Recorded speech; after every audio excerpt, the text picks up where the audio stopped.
আসসালামু আলাইকুম। ঈদে বাড়িতে গিয়েছেন এরকম অনেকের কাছেই, আমার পরিচিত অনেক মানুষজনের কাছেও শুনলাম যে মোটরসাইকেলে পর্যন্ত তেল পাওয়া যাচ্ছে না।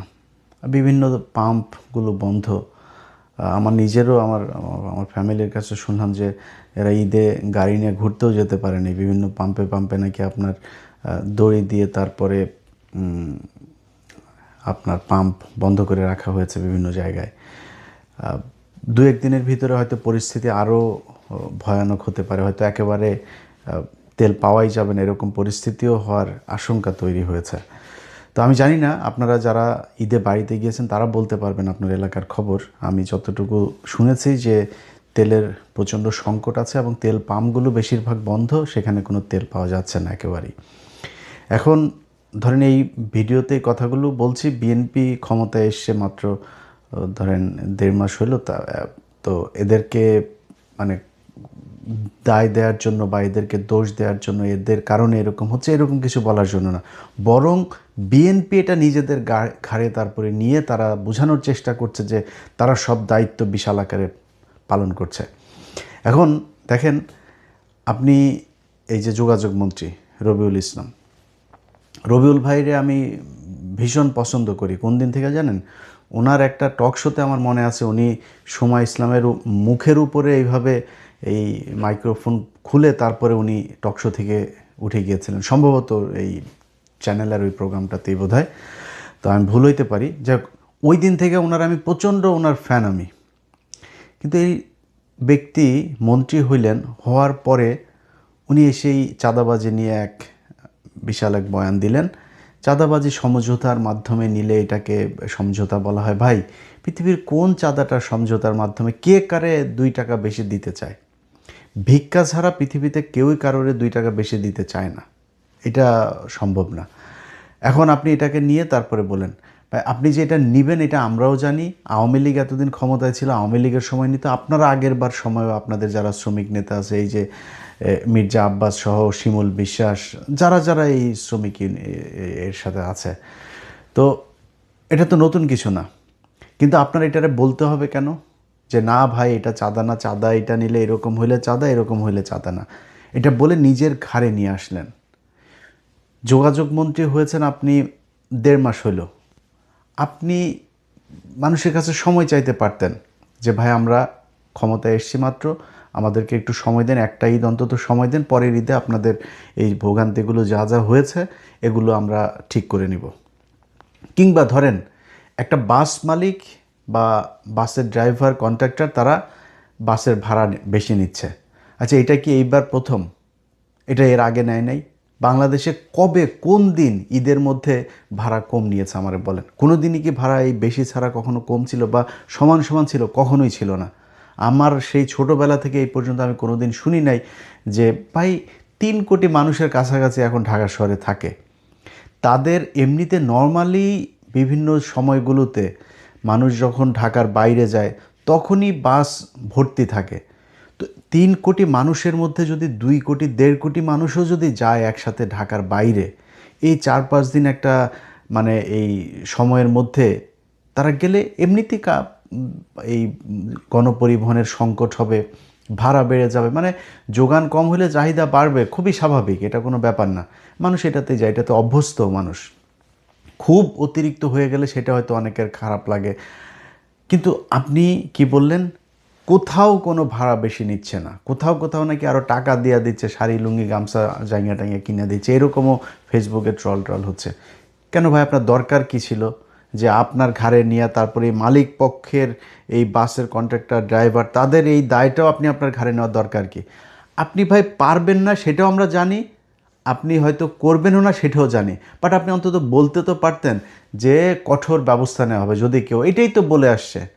চেষ্টা করেন, যদি আসলেই আন্তরিকতা থাকে তাহলে চেষ্টা করতেন, হইলে হয়তো, না হইলে নাই, মানুষ এমনি যাইতো। এইটাও মানুষের কাছে, বাংলাদেশে মানুষের কাছে একটা ঈদের আনন্দের মতোই যে এটা সবাই গাদাগাদি করে তারপরে যাবে, এই কষ্ট এই পরিশ্রম সব মানে প্রিয় মানুষদেরকে দেখার পরে তাদের সব এই ক্লান্তি তারা ভুলে যায়। এটা বাংলাদেশে খুব স্বাভাবিক একটা ঘটনা।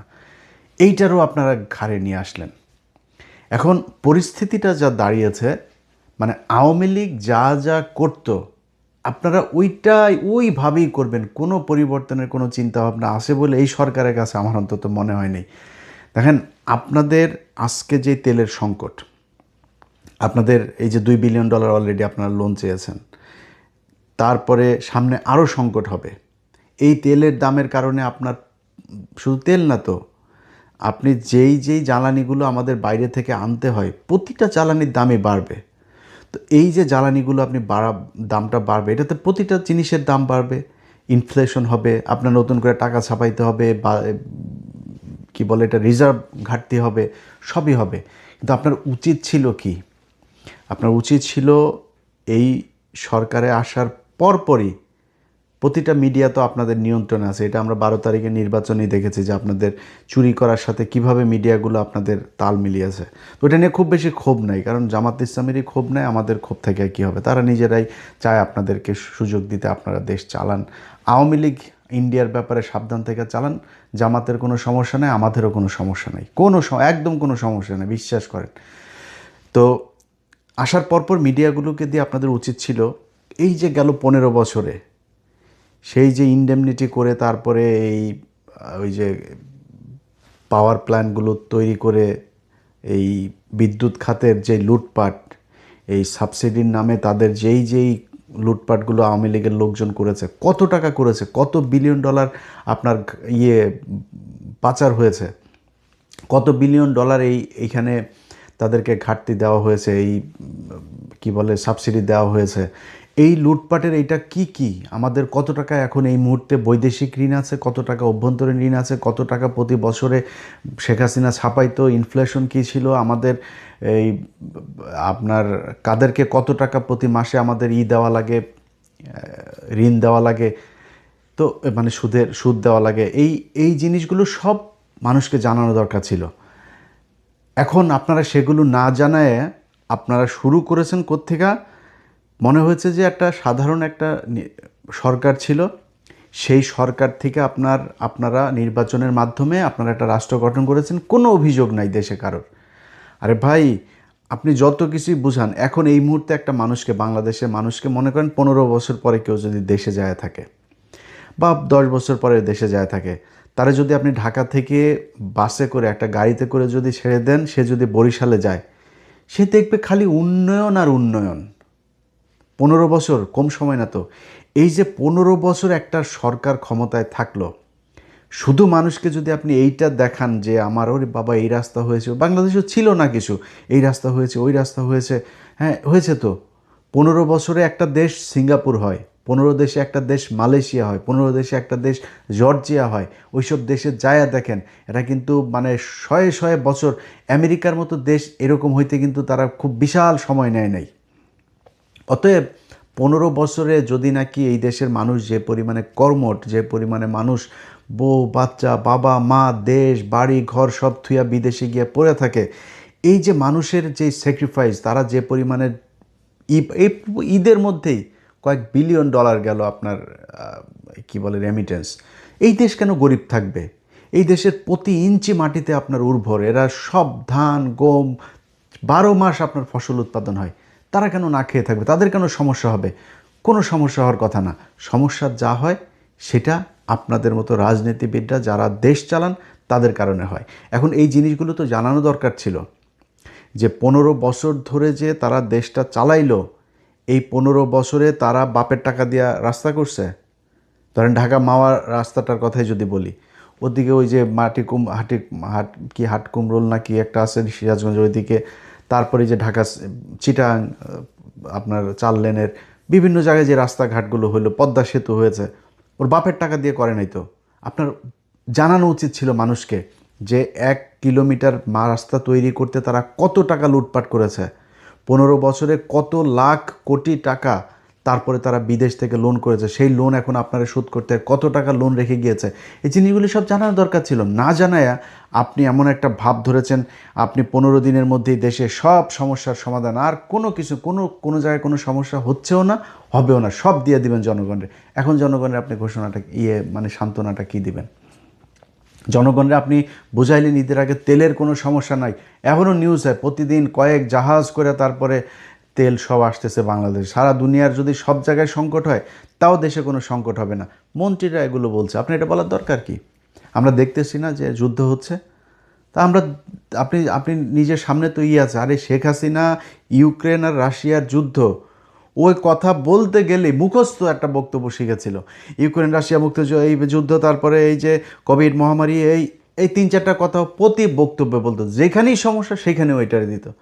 আপনার তো জেনুইন হাসিনার মতো 4-5 বছর ধরে না, তো আপনার মাত্র এখনও যুদ্ধ চলছে, ওইটাকে আপনি বলতে পারতেন যে এখানে যুদ্ধ হচ্ছে ভাই, আমাদের এই সমস্যা, মানুষ বুঝতো তো। আপনারা তো বেশি দিন হয়নি ক্ষমতায় এসছেন, না কোনো সমস্যা নাই, তেল সবাই পেয়ে যাবে, সবাইকে তেল দেওয়া, পাম্পই বন্ধ হয়ে গিয়েছে অনেক জায়গায়। আপনি যে আমি যদি মিথ্যা কথা বলে থাকি, আপনারা যারা দেশে আছেন আপনারাই বলেন। আপনারা গ্রামে গিয়েছেন, আপনার মোটর সাইকেলে তেল নিতে পারেন কিনা বলেন। তো এগুলো হচ্ছে, কিন্তু সব দায় আপনি ঘাড়ে নিলেন। এসব বাদ দিয়া বিএনপিকে বলবো, দেখেন তারেক রহমান, আপনার সাথে আমাদের কোনো শত্রুতা নেই। আপনি এখন বিএনপির প্রধান, আপনি দেশের প্রধান, আপনি দেশ চালাবেন। আমাদের ভাই আওয়ামী লীগের নিয়ে, ইন্ডিয়ারে নিয়ে যেই সমস্যা ছিল, সেই সমস্যা হাসিনার দেশে নাই।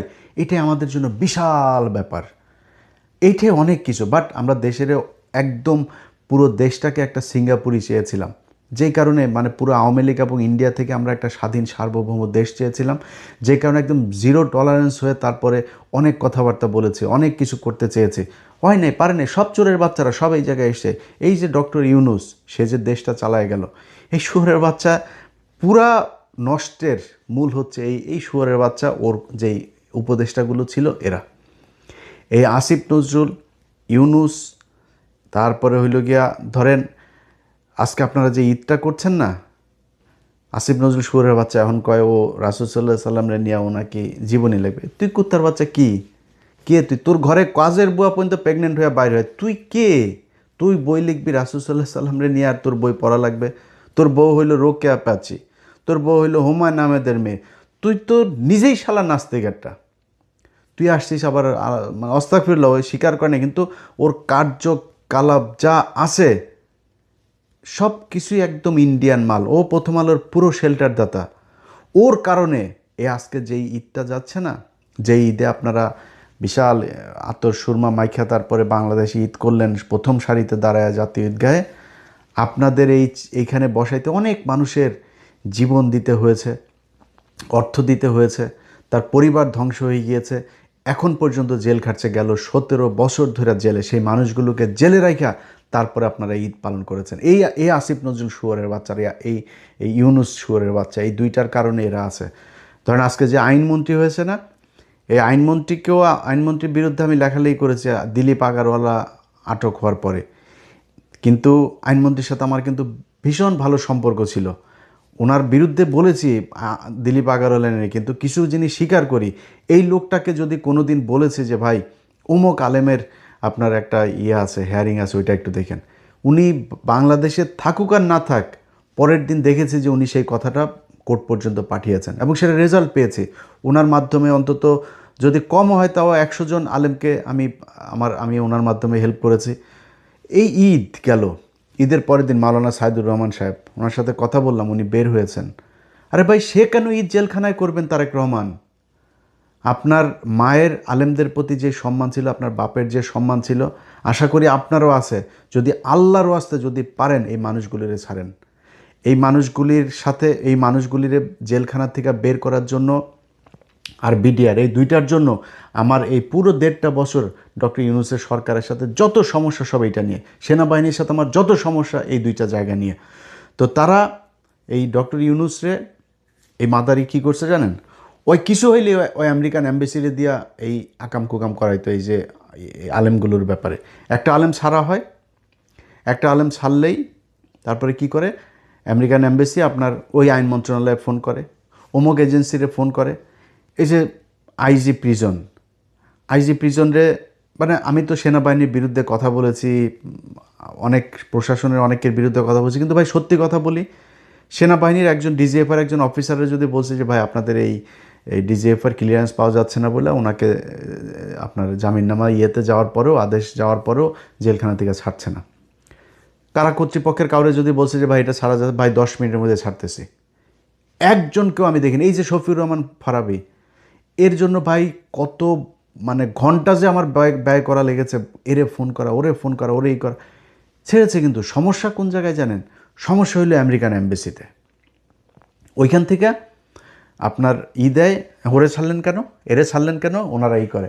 এখন এই শয়তানির মূল কিন্তু হলো আসিফ নজরুল আর ইউনুস। এরা ওদেরকে এগুলি পাঠায় যে এই যে এরে ছাড়া দিচ্ছে, এরে ছেড়ে দিচ্ছে। ওই যে প্রথম আলো এদের করে, এরা ছাড়া পাইলে তো প্রথম আলোর সময়, কারণ প্রথম আলো, ডেইলি স্টার, এরাই তো এদেরকে মিথ্যা নাটক সাজায় জেলে পাঠিয়েছে। ওরা বের হইতে দিবে না। ডক্টর ইউনুস যদি আমেরিকান এম্বাসিকে খালি ডাক দিয়া বলতো যে ভাই দেখো, তুমি যে বিষয়টা তোমাকে জানানো হয়েছে এদের ব্যাপারে, এই ঘটনাগুলো সত্যি না, আমাদের দেশে এইভাবে এইভাবে জঙ্গি নাটক সাজানো হইতো, এই দেখো এইভাবে সাজায় তারপরে তারা তাদেরকে জেলখানায় ঢুকিয়েছে। যদি তারা আসলেই জঙ্গি হইতো, দেখো হাসিনা আজকে নাই, হাসিনার পুলিশ এখন জঙ্গি নাটকও সাজায় না, জঙ্গি ধরাও পড়ে না আমার দেশে, তাহলে সেই জঙ্গিরা এখন হামলা চালায় না কেন? প্রতিদিনই নাকি এখানে হামলা চালাইতো, ওইখানে হামলা চালানোর সময় এরা আটক করা হইলো, তো এখন চালায় না কেন? আমেরিকান এম্বাসি, ইউরোপিয়ান ইউনিয়ন, যত দেশ আছে পশ্চিমা, যারা যারা এগুলোতে ঝামেলা করে, এদেরকে বুঝাইতে ডক্টর ইউনুসের 2 মিনিট সময় লাগতো। শুয়োরের বাচ্চা বোঝায় নাই। শুয়োরের বাচ্চা করছে কি, ওর ওই ম্যান পাওয়ার ব্যবসারও ওই লাইসেন্স নিছে। আরও আকাম কুকাম যেগুলো করছে, এগুলো তো আপনারা এখন পত্রপত্রিকায় দেখছেন, এগুলো সে করেছে। কিন্তু এই দেশের আলেমগুলোর সে ছেড়ে যেতে পারে নাই, এই দেশের বিডিআরগুলোর সে ছেড়ে যেতে পারে নাই। আসিফ নজরুল, ডক্টর ইউনুস, সারা জীবন আল্লাহর কাছে এটার জবাব দেওয়া যাইতে হবে।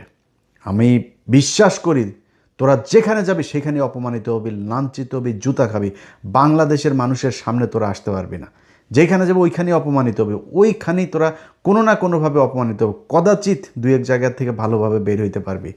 তোদের এই গেল 1.5 বছর যত অনিয়ম, যত ব্যর্থতা, জুলাই সনদ নিয়ে এখন তারা পারাপারি করে। আরে বেটা, তোরা যাওয়ার আগে করে দিয়ে যাস নাই কেন? তোরা করার পরপর তোদের তো উচিত ছিল দিন রাত না খায়া তারপরে জুলাই সনদে 3 মাসের মধ্যে শেষ করে। তোদের পিছনে বাংলাদেশে আমি নিজে ভিডিও বানিয়েছি, ডক্টর ইউনুসকে 20 বছর চাই, 100 বছর, যতদিন ইচ্ছা, এগুলো আমি বলেছি আমার ভিডিওতে। তোদের উপরে এই বিশ্বাস আমরা করেছিলাম, কিন্তু তোরা সেই বিশ্বাসের মর্যাদা না রাখা নিজেদের পকেট ভরেছিস, ইন্ডিয়ার হয়ে কাজ করেছিস, প্রথম আলোর হয়ে কাজ করেছিস, এটা তোরা করেছিস। তোদের এই লাঞ্ছনা সারা জীবন পেয়ে যেতে হবে।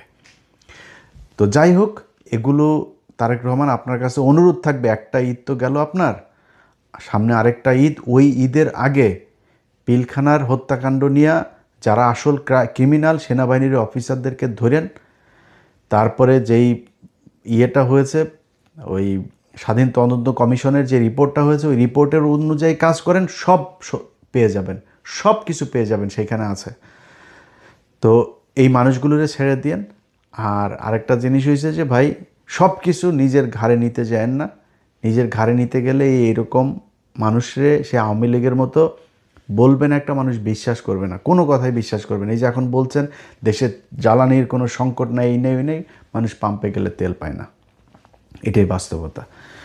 তো এই জিনিসগুলোই বলার জন্য আজকের ভিডিওতে এসেছিলাম, এবং সবাইকে ঈদ মোবারক, আল্লাহ হাফেজ।